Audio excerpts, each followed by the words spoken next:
വേണ്ടമ്മേ, അങ്ങനെ എനിക്ക് ജീവിക്കണ്ട. ശിവക്കുട്ടി മരിച്ചിട്ട് എനിക്ക് ജീവിക്കേ വേണ്ട. ഞാൻ മരിച്ചു പോയിക്കോട്ടെ, എന്നാലും ശിവക്കുട്ടിക്ക് ഒരു കുഴപ്പവും സംഭവിക്കാതിരുന്നാ മതി. മണി, നീ എന്തൊക്കെയാ പറയുന്നേ? എന്തായാലും അവളുടെ കാര്യത്തിൽ ഉടനെ ഒരു തീരുമാനം ഉണ്ടാവോടാ. ഇല്ല, ശിവപ്രിക്ക് ഒന്നും സംഭവിക്കൂല. അവളില്ലാതായിട്ട് എനിക്ക് ജീവിക്കുകയും വേണ്ട. എന്റെ മൂകാംബികമ്മേ, ശിവപ്രിക്ക് ഒന്നും വരത്തില്ലേ? അമ്മായി, മഹാദേവ, ശിവപ്രിയെ കാത്തോളണേ. മഹാദേവ, ശിവപ്രിയെ രക്ഷിക്കണേ. എന്റെ മൂകാംബികമ്മേ, ശിവപ്രിക്ക് ഒന്നും വരത്തില്ലേ? ശിവപ്രിയെ കാത്തോളണേ.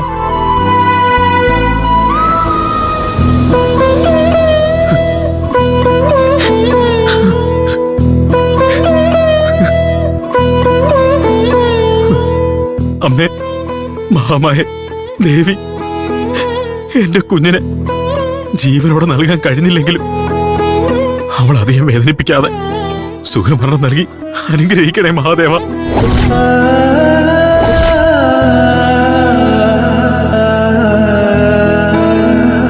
മഹാമായ, അവിടുത്തെ ഭക്തിയായ എന്റെ കുഞ്ഞിന് സുഖമരണം നൽകാൻ കരുവുണ്ടാകണമേ.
മഹാദേവനോടുള്ള എന്റെ പ്രാർത്ഥന കുഞ്ഞിന്റെ ദീർഘായുസിന് വേണ്ടിയാണ് ദേവുട്ടി.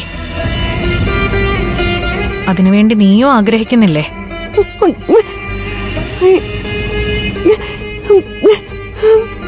എങ്കിൽ മൃത്യുഞ്ജയ മന്ത്രം ഉരുവിട്ടോളൂ.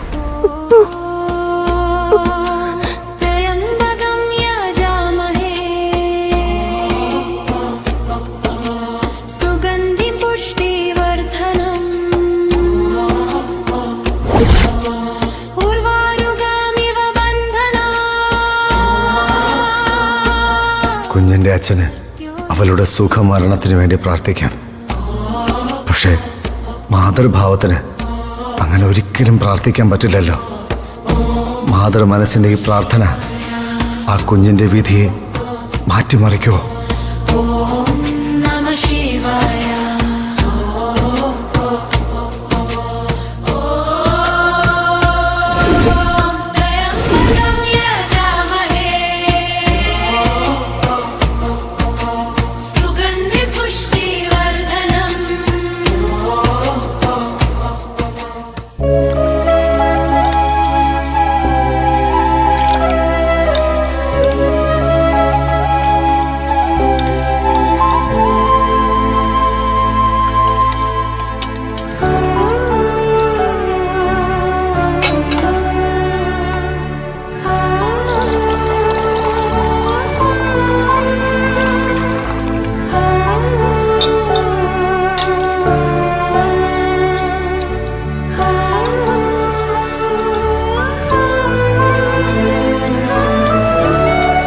നീ ഇത് മണിക്കുട്ടിന് വേണ്ടിയാണോ പാൽക്കഞ്ഞി ഉണ്ടാക്കുന്നത്?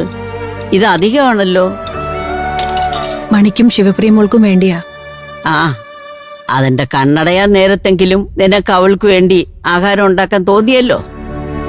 നേരാ റുക്കുവമ്മായെ, കാര്യം ഞാൻ അവളെ ഒരുപാട് വഴക്കു പറയുകയും ദ്രോഹിക്കുകയും ചെയ്തിട്ടുണ്ടെങ്കിലും എന്നാലും ഇനി അധിക സമയം അവൾക്ക് ആയുസില്ലല്ലോ എന്ന് ഓർക്കുമ്പോ ഒരു സങ്കടം.